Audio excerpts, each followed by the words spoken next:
Baba Nkosi yamakhosi ngiyayikhetha inkosi enkulu uNyazi lezulu Shembe wasebuhleni ngiyacela ukuthi njengoba ngiguqile phambi kwakhe angiphe amazwi engizowakhuluma lawo athandwa uyena azoba ukuphila ebandleni lakhe ngingalidumazi ibandla lakhe ngingalihlukuli ibandla lakhe ngikhulume ukukhuluma okwakhayo hayi okubhidlizayo lapha ngizokhuluma ngumqali wendlela ngoba kule nkonzo inkonzo yesikhumbuzo somqali wendlela akhala kuNazaretha umashi lo usuku olukhulu lokwakha lo kuNazaretha manje na kuzofuneka ukuthi mina ngingaphumi esikoleni ngikhulume ngomqali wendlela akhala kuNazaretha sizoke sidlule ngomeni yeshumi nesikhombisa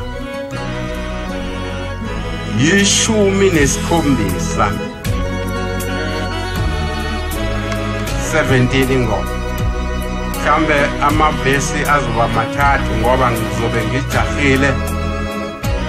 ngijahe ukuthi kungaze kuphele isikhathi ngingakakhulumi izinto bengifisa ukuzikhuluma nengizinikiweyo ukuthi ngizikhulume.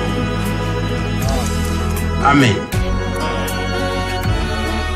Rushawa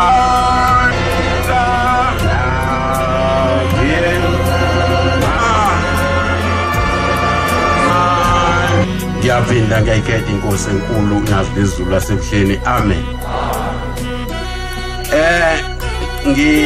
Indaba engiyifuna kakhulu kule sihlabelelo ile verse engigcine ngalo la lithi sebefuna ukusephuca ubukhosi baphakade. Lesi sihlabelelo saqanjwa inkosi umqali wendlela.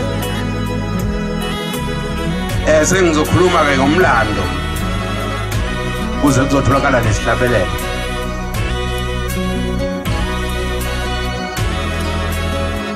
Kuthiwa kwakukhona izintombi ezazizimbili phesheya kwezilwane. Lezi zintombi kuthiwa zazamavolontiya, zazikholwa, zazithanda ukuba ziye esiguqweni ngaso sonke isikhathi, lezo zikhathi ezimiselwe isiguqo. Ngaso sonke isikhathi zaziya esiguqweni ziya kothandaza. Kwahamba kuthiwa kwahamba zathi mazithandaza esiguqweni kwakhuluma izwi emkhathini lathi lapho lanithandaza khona uNkulunkulu akasekho. uNkulunkulu usese South Africa la ikhona. Manifuna uNkulunkulu akasekho uNkulunkulu la nithandaza khona. Zathi zithi ziphikelele ngokuthandaza laloku lelizwi libelesele likhuluma emkhatheni ukuthi lala nithandaza khona uNkulunkulu akasekho. Usahamba uNkulunkulu usese South Africa, uNkulunkulu wabantu. Uma nifuna uNkulunkulu nina hambani niye South Africa nifike eThekwini nibuze uNkulunkulu wabantu. Ofike baniyalele ukuthi ulapho uNkulunkulu wabantu. lezi zingane zabe sezibikela abazali bazo ukuthi manje nasinenkinga masithandaza lapha esibukweni ukhuluma izwi lithi la sithandaza khona uNkulunkulu akasekho uNkulunkulu useSouth Africa uNkulunkulu wabantu uma sifuna uNkulunkulu asihambe siye eSouth Africa sifike eThekwini sibuze ukuthi ulapho uNkulunkulu wabantu ofike basiyalela bathi abazali niyakufuna yini ukuya lapho eThekwini lapho khona uNkulunkulu wabantu zathi lezi ngane siyafuna ukuthi siye lapho siyombona lo uNkulunkulu wabantu okuthiwa akasekho la sithandaza khona manje sinike imali nje singajabula kakhulu sihambe siwele siye eSouth Africa abazali bakhipha imali bazinika lezi ngane bathi kulungile hambani ke bantwana niye eSouth Africa uma nimtholile lo uNkulunkulu wabantu nifike nisiphathele yena nathi siyafuna ukumbona nize ningamshiyi ngoba nathi siyafuna ukumbona lo uNkulunkulu wabantu asuka ke lamantombazane awela afika la eThekwini abuza ukuthi kwabanye abelungu abakhona la eThekwini ilaphi le ndawo lapha khona uNkulunkulu wabantu khona uShembe ke wesezenzile izimanga nezimangaliso yaseyikhona imlando eseyikhona sebeyazi abelungu ngendaba kaShembe babe sebeziyalela lezi ngane baziyalele kuphakameni zahamba ke lezingane zaze zawufika kuphakameni lamantombazana efika lapha kuphakameni afika umqalo welela esewazi lamantombazana khona abantu abezayo washo kulaba gadawo ukuthi kukhona amantombazana azawufika la uma efika engifona nize niwathathe niwalethe lapha kimi ngikhulume nawo adinga mina esho kulaba abagadayo nempela athi mayifika lapha esangweni bewabuza ukuthi singawanisiza ngani athi amantombazana sicela ukubona uNkulunkulu wabantu sithunyiwe kuthiwa sizobona uNkulunkulu wabantu babe sebewathatha lamantombazana bahambisa bayisa ngale kubabamkhulu bathi athe fika ngale kubabamkhulu lamantombazana kuthiwa ke ubabamkhulu wezazi zonke izilimi ezikhona wayesewathuma lamantombazana ewabuza ukuthi nganisiza ngani iqhamukapi imvelaphi yini enganisiza ngayo athi lamantombazane thina baba singama volunteers siyasonda sisuka phesheya kwezilwandle manje na sisebenzisa ukuthandaza lapho la sithandaza khona esibukweni ukhuluma izwi lithi izwi emkhathini asekho uNkulunkulu la sithandaza khona uNkulunkulu useSouth Africa uNkulunkulu wabantu manje na ke sathi masithi siphikelele kwabonana ukuthi hayi kudinga ukuthi sihambe siyomfuna lo uNkulunkulu wabantu masifike eThekwini sofika simbuze lo uNkulunkulu wabantu siyalele sifike size simthole manje sesifike khona ke la sifikile eThekwini basiyalela bathi asihambe kanje sazofika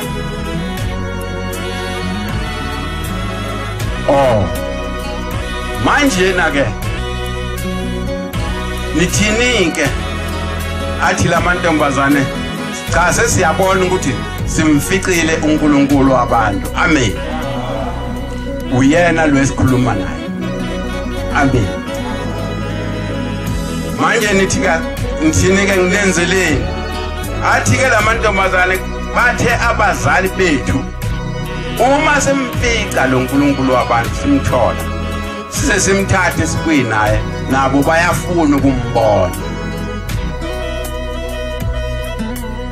Manje ke ilokho ke nje esicelayo ukuthi njengoba sesificile sabona ukuthi wena sakholwa ukuthi uye uNkulunkulu wabantu, siyacela ukuthi sihambe nawe siphinde phesheya sokhombisa abazali bethu ukuthi simficile uNkulunkulu wabantu.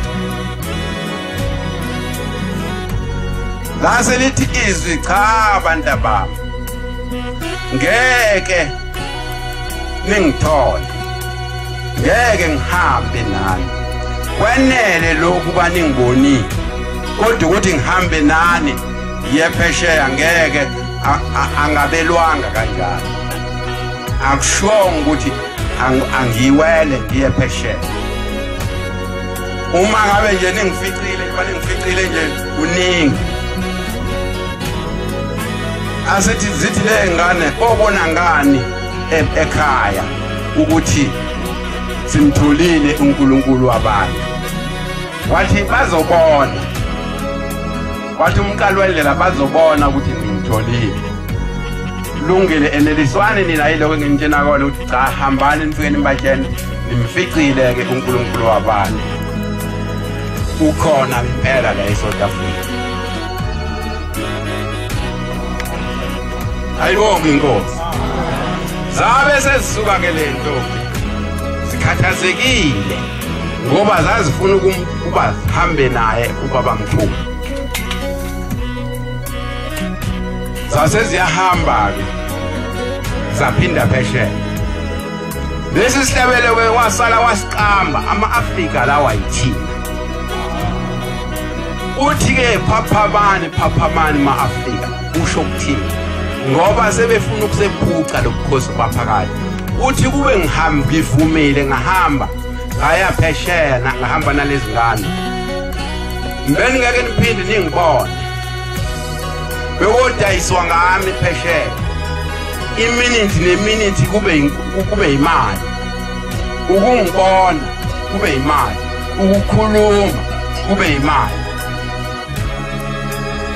Manje ngithi ke phaphamani ngoba ngelinye ilanga kokwenzeka lokho uma ningaphaphele. Sebefuna ukusephuca ubukhosi baphakathi. Uthi lo bukhosi kuzobe sokuphelile la kule ndawo sokuyovuka phesheya, kodwa ningeke nisaphinde ningibone.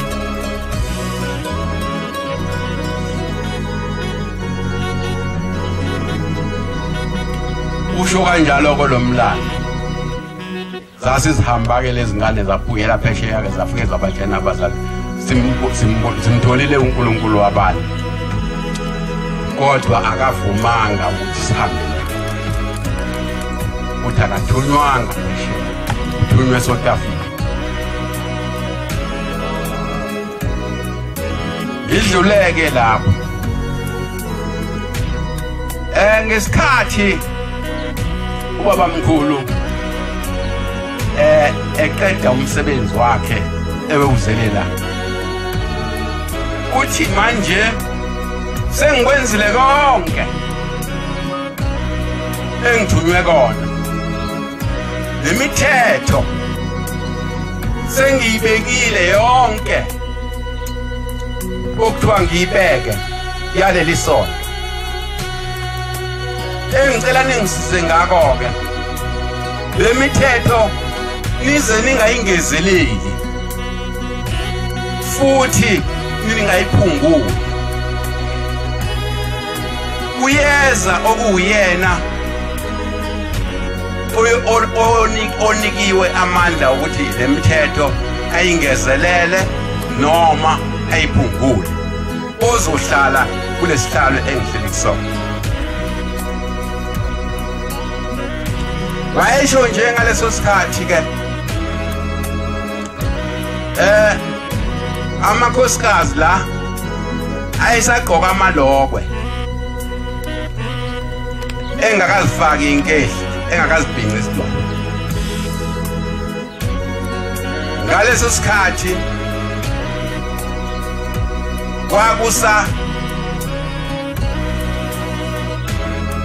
kwakusaphuzwa amahewu, kusadliwa umnyuza, idokwe ilala laziwa, abanye abalazi ngoba abantu abasha. Kwakusadliwa nenkukhu. Ngizobe ngibuyele enkukwini ngoba bazothi ngoba isadliwa nje inkukhu namanje. Ngizobe ngibuyele kuyona.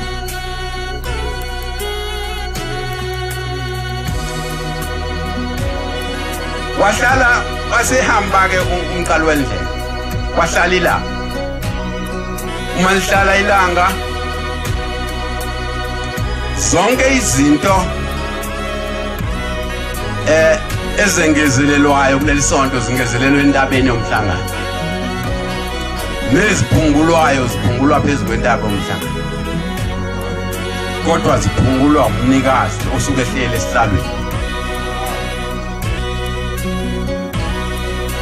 Wabe sethi ke ngomunye unyaka sehlele esihlalweni.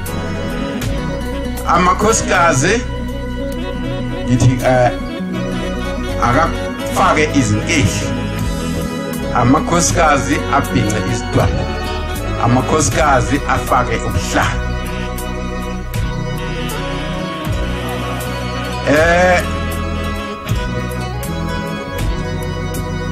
Amahewu yawavala belisonto. Idokwe ilala laziwa ngiyalivala ngelisonto. Inkukhu ngiyayivala kulelisonto. Umuntu omNazaretha angidingi ukuthi ngizwe kule kade edla inkukhu. Sayidla wena.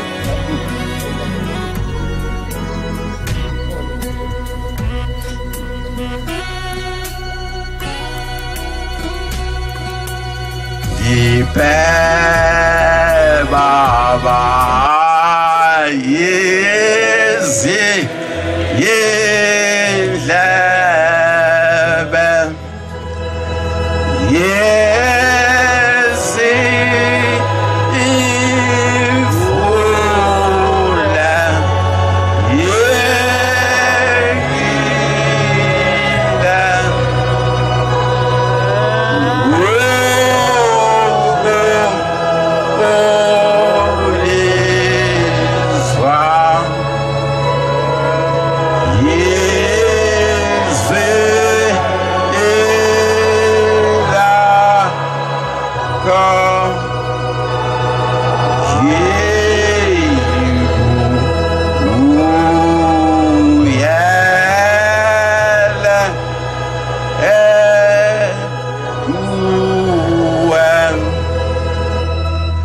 uthi-ke baba mkhulu lapha kunezingilosi eziningi nazo ziyibandla njengoba kukhona ingilosi yesabatha kukhona ingilosi yokuvuka umthandazo wokuvuka khona ingilosi yomthandazo wokulala khona ingilosi yomgidi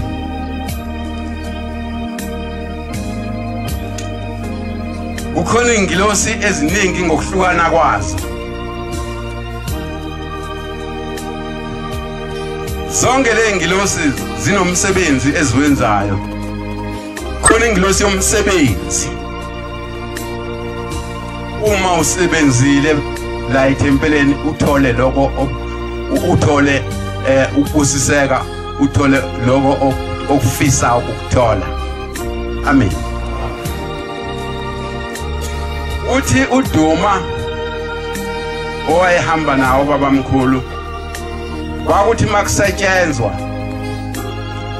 ukuthi ke manje ngizolinganisa nyabanye ngeke babone kwakuthi makusetshenzwa noma kumbiwa isiza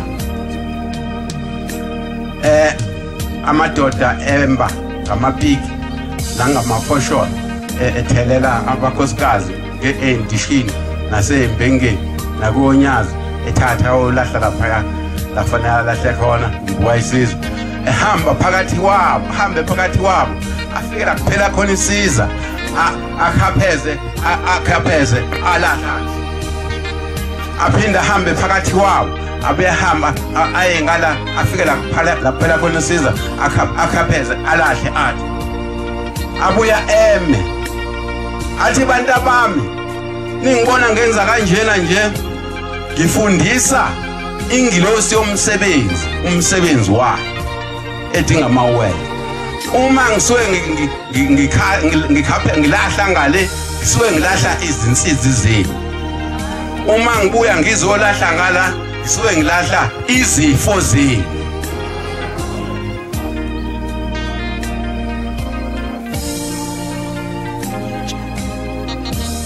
manje ke nakho-ke lapho ngikhona ngesikhathi ezibala zonke izingilosi azange ayibale ingilosi yokufa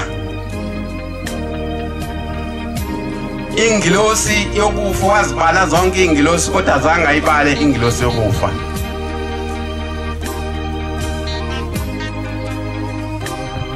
uthi nize ningisize ningangezeleli kule mithetho esengiyibekile futhi ningayiphunguli uyezwe kuyena oyoba namandla okuyiphungula le mithetho noma ayingezelele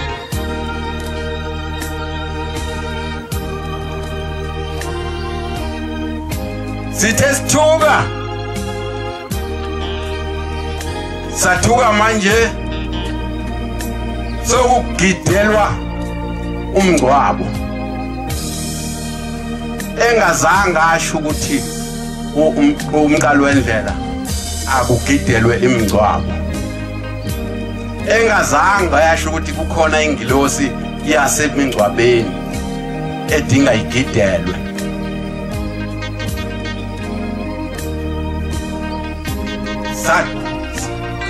sathi siyakhuza kwanhlanga zimuka nomoya sokugidelwa imingcwabo ngisho ilanga alizange lisho entabeni yomhlangano ukuthi manjena ngingezelela lo mthetho lokho ukuthi ugidelwe imingcwabo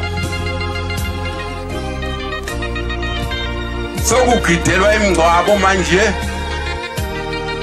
uma uthi uyakhuluma ubonakala njengalomuntu ohluphayo uthi uyakhuza ukuthi hayibo akuzange kushiwo ukuthi akugidelwe imingcwabo la ekhaya khumbula ke emngcwabeni yilapho kusuke kwenzeke khona umshophi emngcwabeni wayethe umqalo wendlela uma kushoniwe akubophela insuku ezu7 bese kuthi ngoluka 8 uhlatshwe imbuzi kuhlambulukwe ugezwe izandla kuthe ngokuthi abantu ke basebenza manje basebecela ukuthi bacela ukuthi ngaleli langa mhla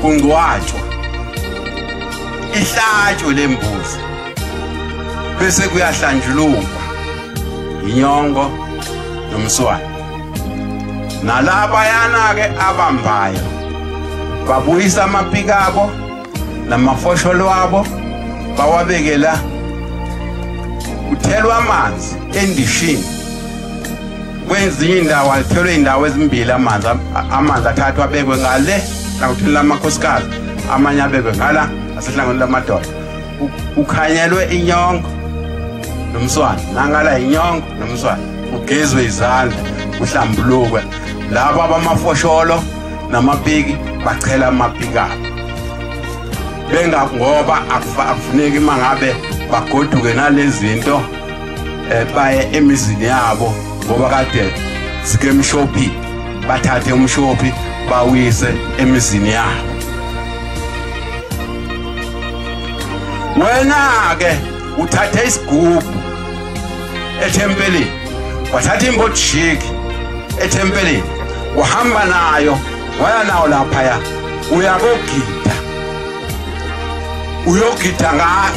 uyakogida, uyogidela wena isidumbu noma uyogidela umngcwabo. Ngesikhathi ke manje sokuhlanjulukwa wena lesi isigubhu usenze njani?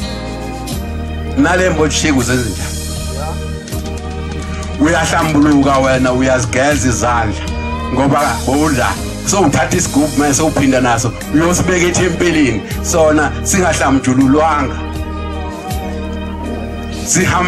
sigoduke nalo mshophi esewuthathe lapha emngcwabeni. Nale mbotshiki ebekade sila uzifutha lapha yana ukuthi uzisa lapha ethempelini. Lengilosi ke manje egadi thempela awuyingcolisi yini? Awulingcolisi yini thempela ngokungenisa lesigubhu ekade sihambisa sakogidela umngcwabo sabuya nomshophi? Uma kwenza ngoba singcolile uyosigeza ngani? Uma kwenza ngoba lengilosi ingcolile, ingcoliso wena ngokungenisa lesigubhu kade silaphana emshophini uyoyigeza ngani? Leli thempela leli uma kwenza ngoba ulingolingolile lingwenza ukuthi manje wena uthathe isigubhu wasifaka phakathi kade sike emshophini uyoligeza ngani? Kodwa uyazi ukuthi kufanele malugeze ngani?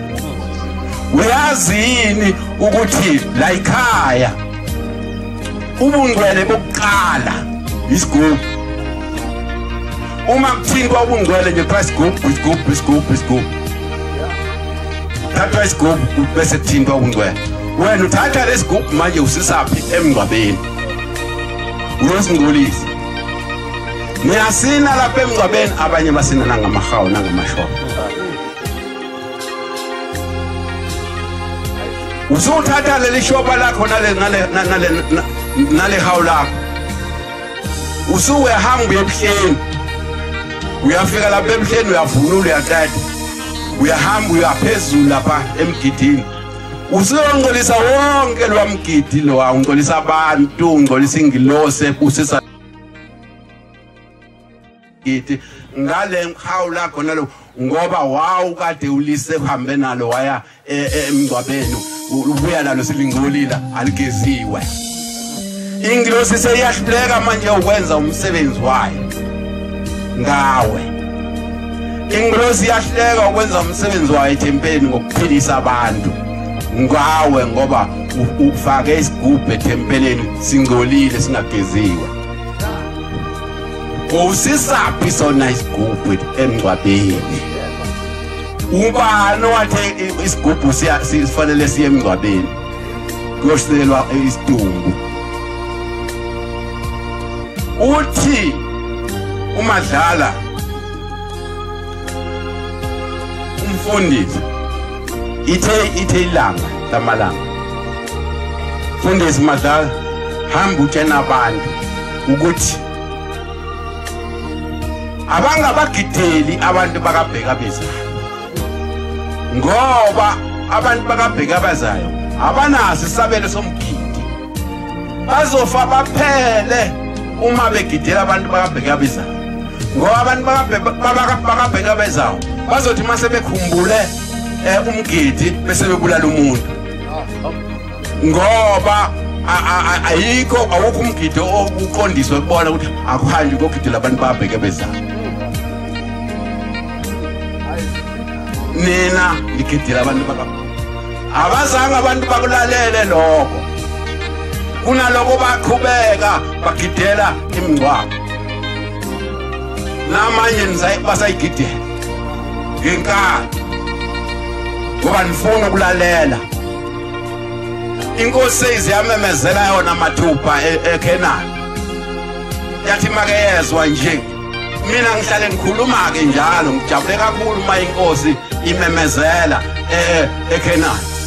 Ngoba mina ngihlale ngikhuluma sengaze ngawumfundisi omubi kakhulu ngoba uma ngabe khona mina angifuni makugidwe. Ugidwe emngcwabo.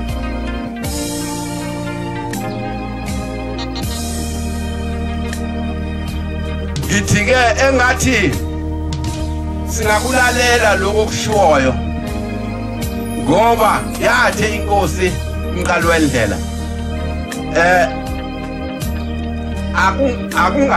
akungagezelelwa futhi kungaphungulwa thina asingangezeleli lemithetho sekumthetho manje ukuthi kugidelwa imingcwabo nabantu abangakholwa bathi hawu ake nisigidele phela lapha emngcwabeni sicela amanazareti asigidele lapha ngoba sekuyinto efana nomthetho engezeleliwe yithina okwathiwa asisize singayingezeleli lemithetho seyenele.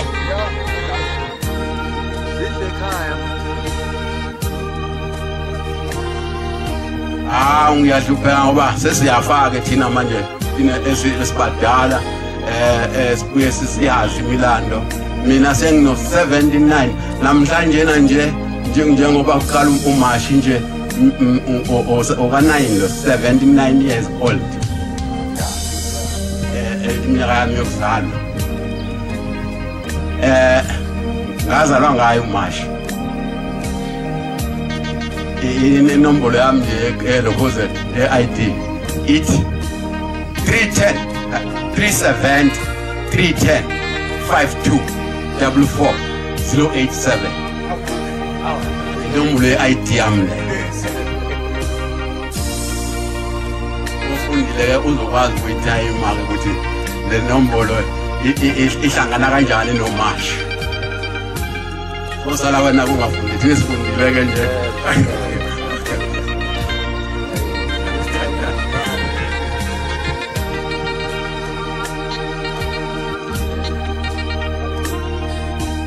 Ndiyabuya ke ndiyalapha ke manje sengiye enkowini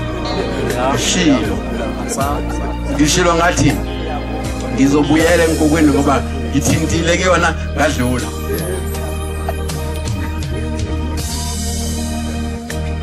Isikhathi ubaba mkhulu esho izinto ezingakudingi ukudliwa ezingakudingela ukudliwa kuleli bandla lamaNazaretha azange ayisho inkukhu ukuthi ayingadliwa. Kuthiwa wathi ngelinye ilanga ubaba mkhulu wayehamba namakholo ayidlazana hambe shumela ivangeli bafika eduze komuzi womuntu olisihlahla indlela idlula ngaphandle. Wayesethi asiphumule labantu abami emthunzini base behlala abazalwane abahamba nenkosi yahlala inkosi nayo.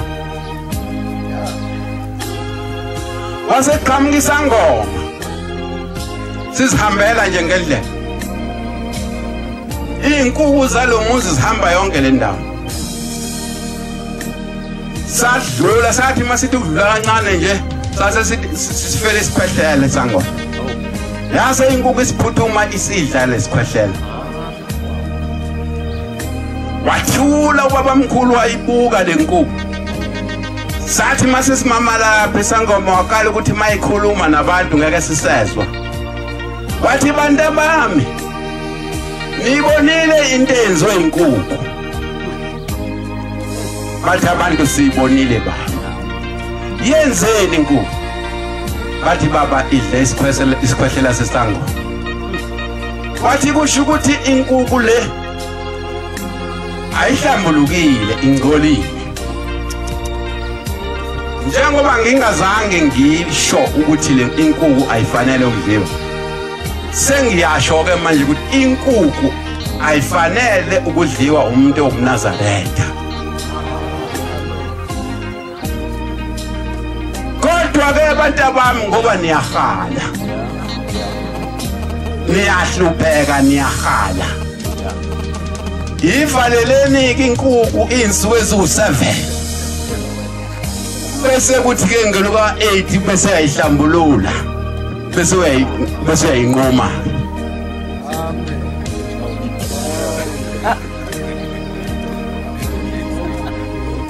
Base abantu benze njalo ke abanye bangakwenza.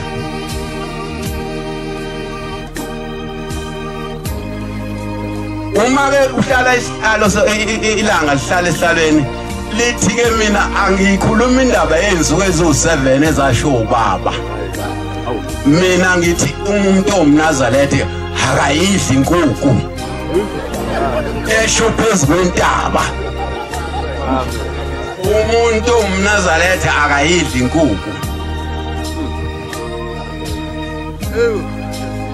Abanye babambelela kulo ndawo uthi hayi ubaba mkhulu phela wethe inkukhu ayiboshwa izinsuku ezu7. Cha uthi ngibalezo insuku ezu7 ezasho ubaba mina ngiyaziphelisa ngithi mina inkukhu ayingadliwa umuntu omNazaretha. Amen.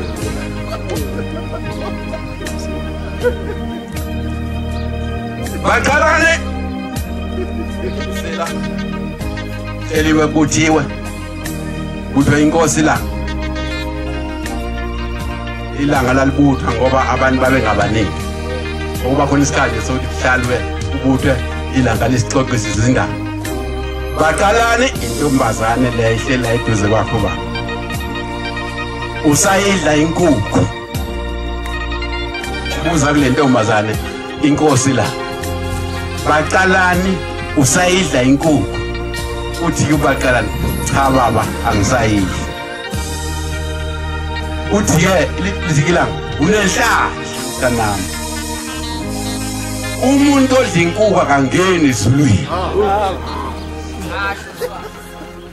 Umuntu odla inkukhu akangeni ezulwini. Ngoba inkukhu idla noma yini. Ayikho into engadliwa inkukhu. Mawufuya izinkukhu la eduze komzi wakho konke ngisho nasegcekeni izinambuzana zibi khona zidliwa inkukhu.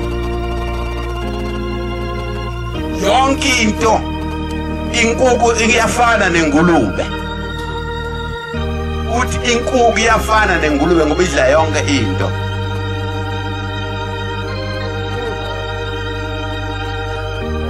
Umlilo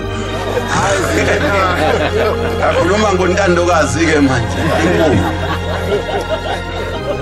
abanye baziye emafliji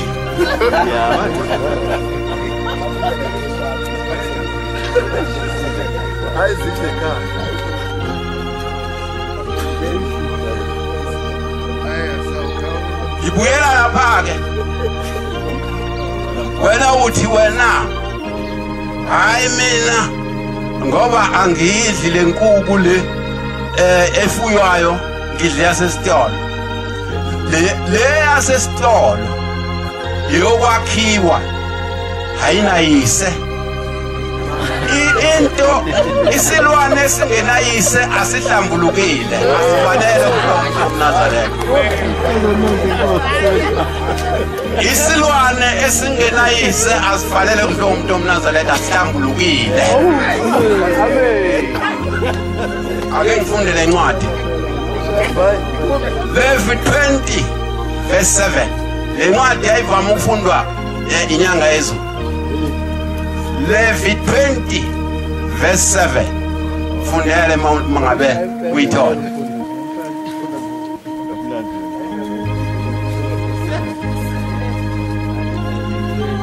Levi 20 verse 7.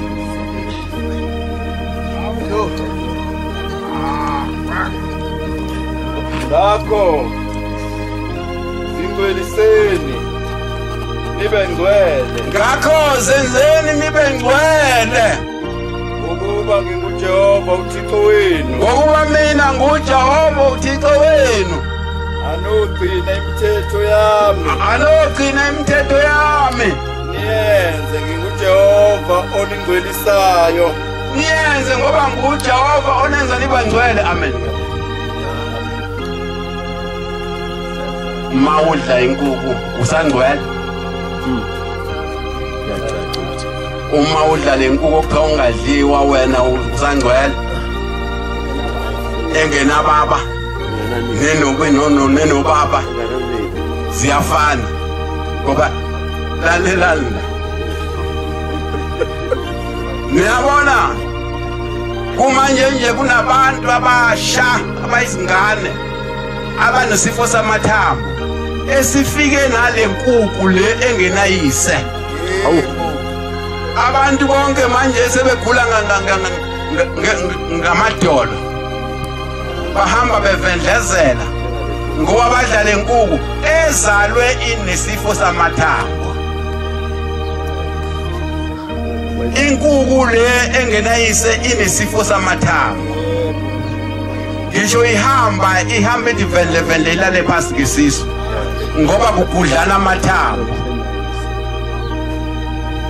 Ayifanele ukudliwa umuntu omNazaretha. Senihlupha inkosi njalo awu baba mina ngiphethwe amadolo akuvuma ngihambe. Uyidlelani wena inkukhu engenayise?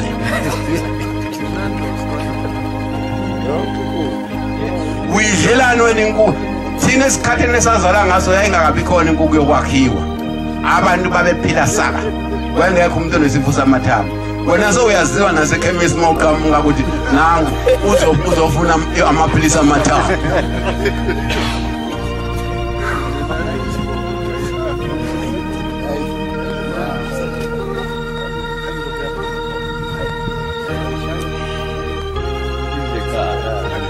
Asiyeke inkukhu ayihlambulukile, hefuywayo ayihlambulukile.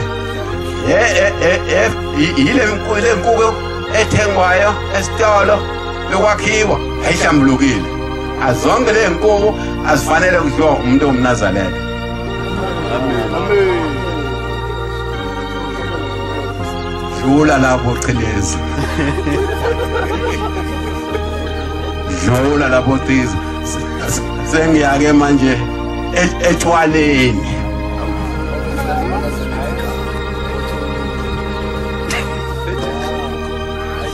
AmaNazaretha agaya utshwala uma enza umsebenzi.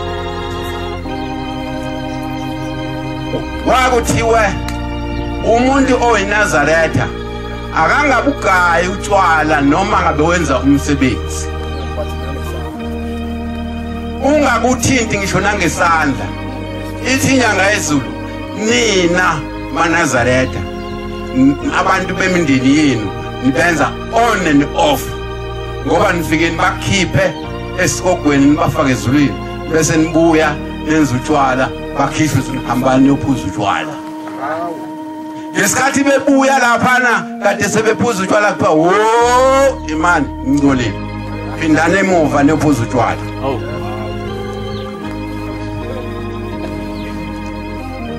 Kukhona indoda eyafika enyangeni yezulu yafika yathi baba ngizokwenza umsebenzi ngicela inkosi yamakhosi lo msebenzi ungigusisele wona. Ithi inkosi uzowenza nini? Seyasho uthi ke inkosi kusisi hambe uyowenza umsebenzi kodwa nawe ngizokusho uze ungaligayi ijiki ngoba namaNazaretha uma nenza umsebenzi ngwenigayi ijiki.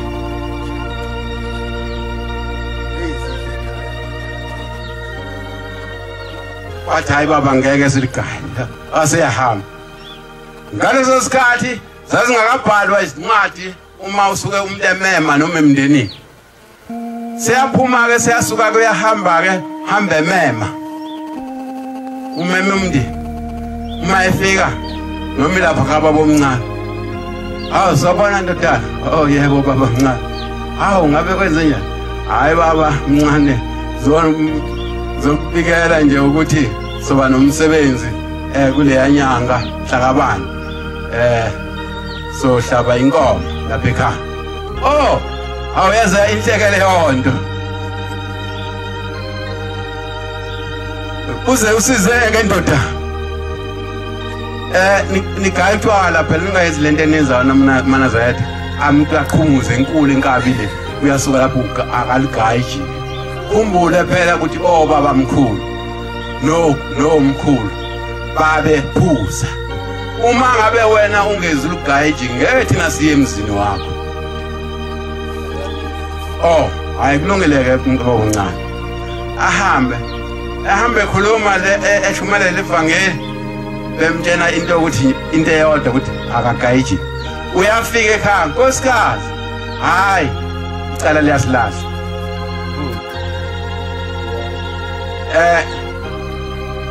umndeni ufuna utshwala kusho ukuthi ke uzoligayiji uma senza lo msebenzi nkosikazi uzwa ngendoda shaya insuku ke lezo ke agaye unkosikazi ijiki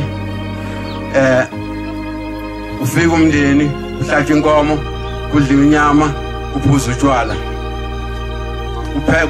uhlakazeka bahlakazeka abantu hlakazeka umndeni ngemva kwaloko ugula ingane ishona uphinde kugula ingane ishona abaleke ayenyangeni ezulu awu baba naku sengixakekile yini manje kwenze njani baba selongenza umsebenzi sokugula kwagula ingane ashona kwabe kwaphinde kwagula enye ngashona ithi inyanga ezulu mkhomba ngomuntu ngathini wena angishonga ukuthi ungaligayi ijiki uthangenzini manje baba ngicela ufefe ngiyazi ukuthi wena uzongisiza ingane zami ziphelile kulungile ke ngizokusiza ubani wateka ijiki umndeni baba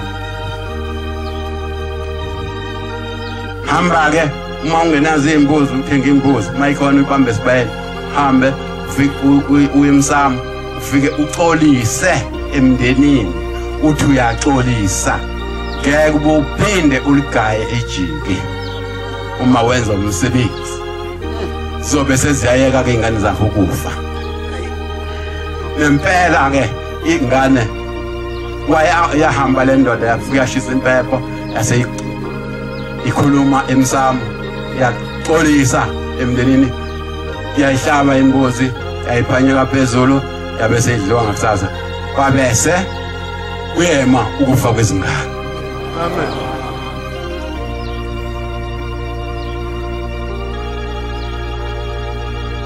lethilanga umuntu uyayafikela athi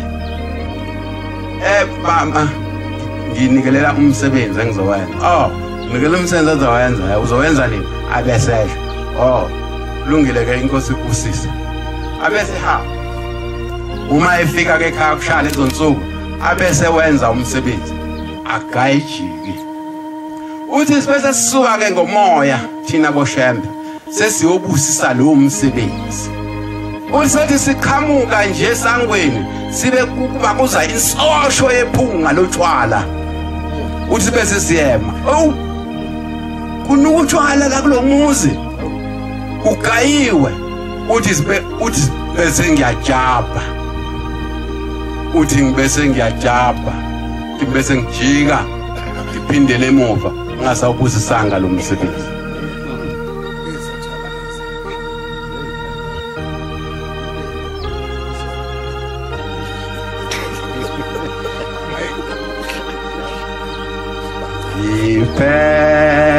Baba yezi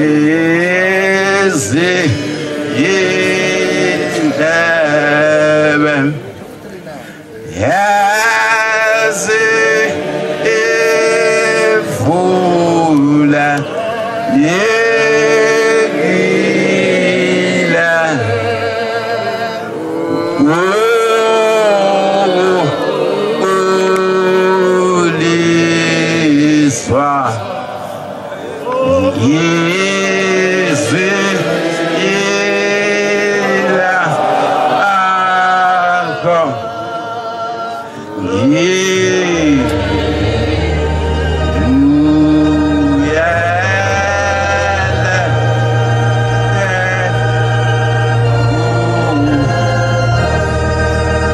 laba bantu bashumeza umuntu bamshumeze bemhlanganyele azaphenduke ayikhethe inkosi.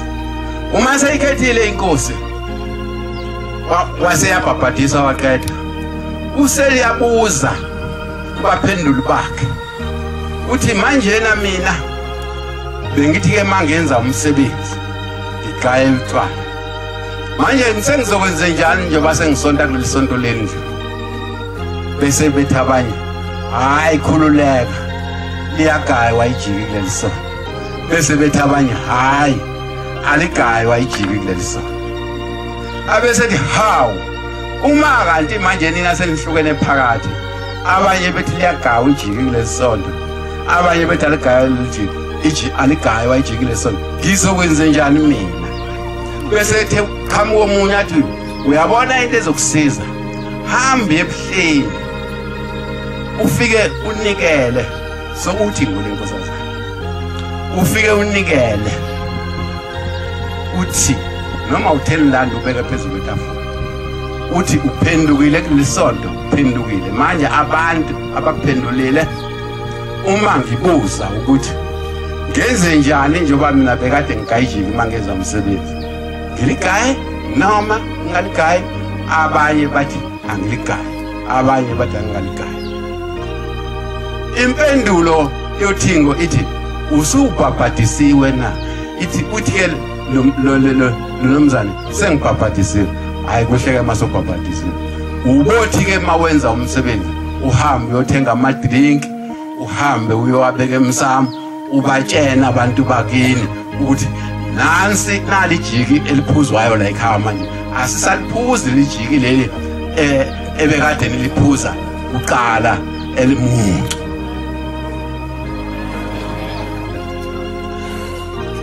Nempela ke le ndoda yathi maseyenza umsebenzi yahamba eyothenga amadrinki amajuzi yabeka lapha emsamo yathela amajuzi kojeke yabatshena ukuthi nali jiki eliphuzwayo manje la ekhaya asaliphuzi lejiki bathi ngo bekade niliphuza ngoba sesama Nazareth.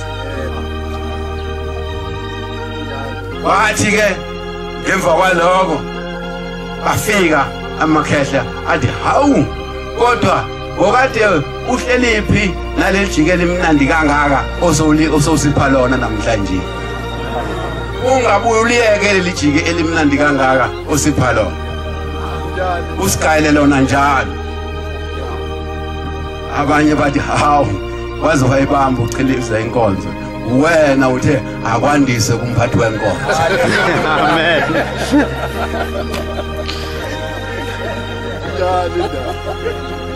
Uthe akwandise umphathi wenkonzo useyandisa ke manje na ushena.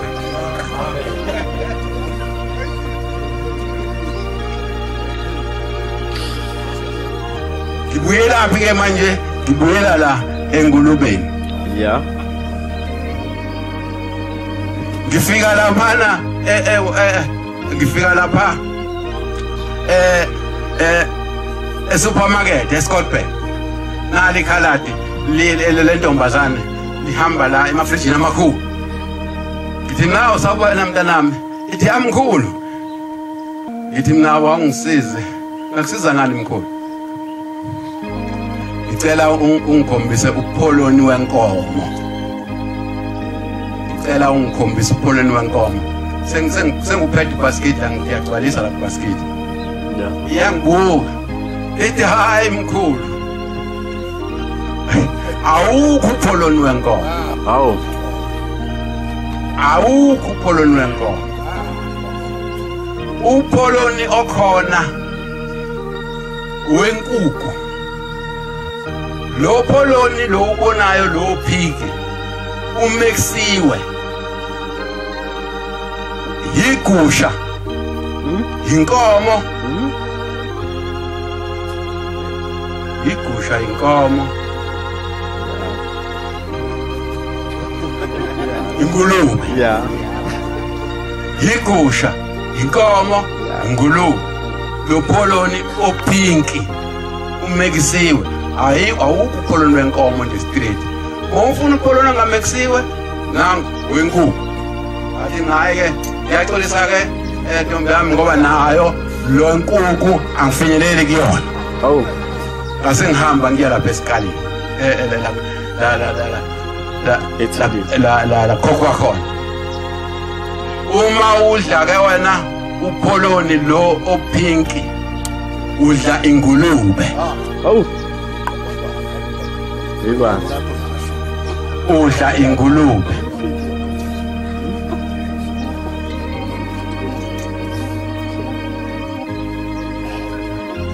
Ake ngidlulela kule ndawo izaze ngikhohle konke engiyibonile enhle Nkosi yamakhosi yenziwa ikomiti lakho leli liholwa uLthuli ngezinsuku zaKhisimusi lathengela izintandane ukudla abantu abadingayo abahleli bengazi ukuthi bazokuthatha phi into edliwayo noma kudliwa izinto ezimnandi. Ngiyabacelela Nkosi yamakhosi nyazi lezulu Shembo ingcwele ukuthi ubaphe izibusiso labantwana babakhule. Amen.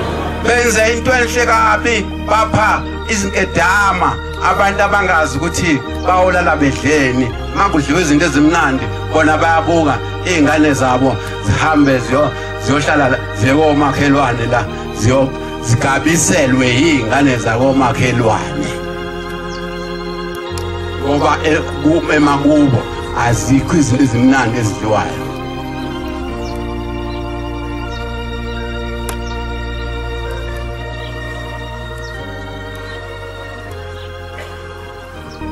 Sithini isikhathi manje?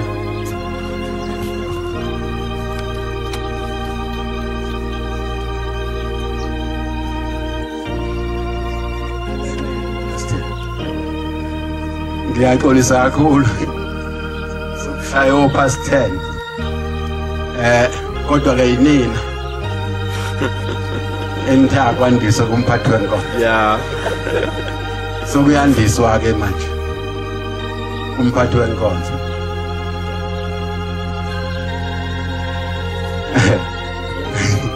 Sengiyala kule ndawo.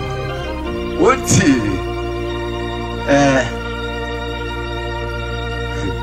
ningixolele bafundisi. Ngoba kwakhona abafundisa ukuthi makwenza ngoba ukhulume waphazama bakuvimbe lapha eminyango. Awukhulume ukuthi bowuthini wena mawuthi. Angazi ngaba sekhona labo bafundisa abanjalo. Bowuthini wena mawuthi. Umuntu abesexakeka nje. Evinjelwa ngale ngaphandle ekade phethe inkonzo. Ithike mina ngelinye ilanga uthi lithi ilanga fundisa imngoma usisa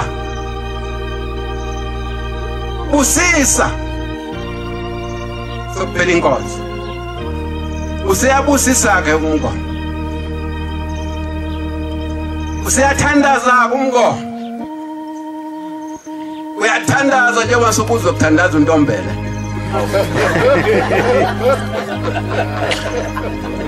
uyahita into ngasibuki belithekisa uzofika emjebheni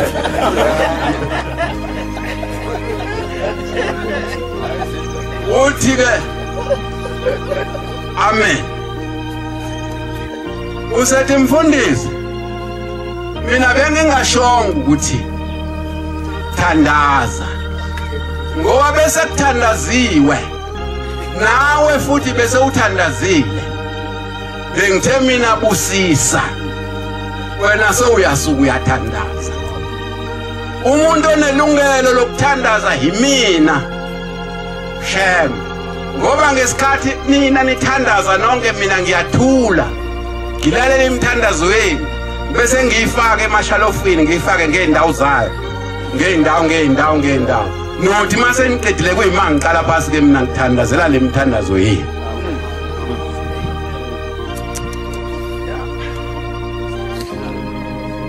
manje wena sewuqala phansi uyathandaza kanti ubukade uthandazile wathi mase efundisiwe ke umfundisi uMngoma ukuthi ukuthandaza kuhlukene nokubusisa wayethi mayibusisa athi uNkulunkulu omkhulu uNkulunkulu umoya kaThixo kuze kube ngunaphakade amen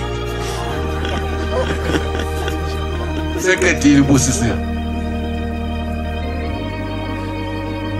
uthi uDuma wathi mayisifundisa ubaba mkhulu ukubusisa mawukade ma uzodla athi Nkosi ubothi Nkosi busisa lesipho esiphambi kwami esijabulisa umphefumulo nomzimba sibe impilo uma ngisidlile ngegama lakho shembe kuze kube phakade amen busisa ke lo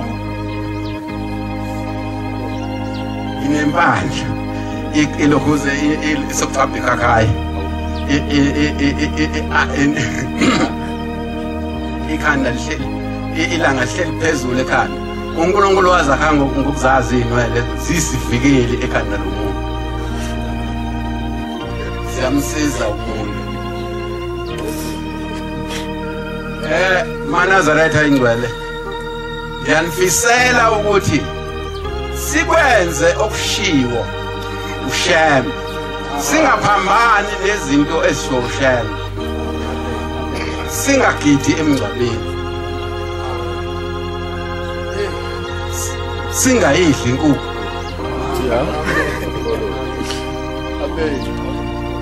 singawudla upholoni singathengi ebusha asho njalo umuntu ilanga lamalanga lathi ningathengi ebusha laphelungu ngoba kukhona ingulube umese usika ingulube usika nenkomo nalesigqiki leso umuntu okuhlehlela kusona isinya lesikalo sinya kwenziwa ndawanya konke lokho inkomo igusha ingulube uma uthenga ebusha labelungu udla ingulube uma ufuna la kukilini khona ubofuna isilaha lesilumane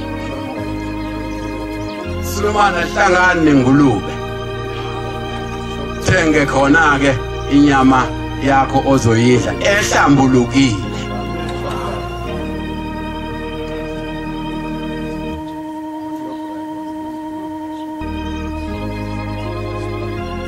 hayi abanye bathi noma sewungama nobo sokulungile sozobe sibone nangelinye ilanga sezobe sibona kodwa nansi indaba ebengicela ukuthi ngingayishiye ngoba le ndaba iyalona isonto lithi ilanga lamalanga zimbili izono ezingenayo intethelelo la ekhaya zimbili izono ezingenayo intethelelo nakancane kumbe ezinye mhlawumbe kodwa lezi ezimbili uma uyindoda